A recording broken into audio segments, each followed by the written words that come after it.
Ке продолжи трендот на појава на нови мутации на коронавирусот и делта сојот, изјави денеска во Гевгелија министерот за здравство Венко Филипче.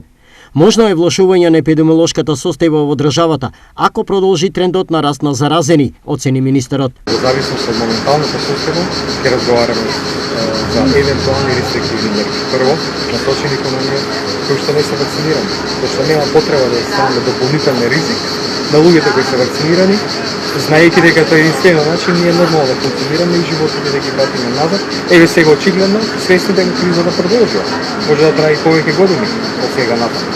Така да ставаме акцент на вакцинацијата, која што продолжува еве тука и во овој пункт во Гевгелија. За Филипче во овој момент е важно што за сега нема притисок кон болниците. Доколку состојбата со ковид болните се влоши, подготвени се повеќе сценарија како решенија во борба против истата. Едно од можните сценарија е да има препорака за трета доза на вакцина. Следно можно сценарија е ова да премине во сезонска вакцинација. Очигледно дека нема да запре трендот на појава на нови сојови.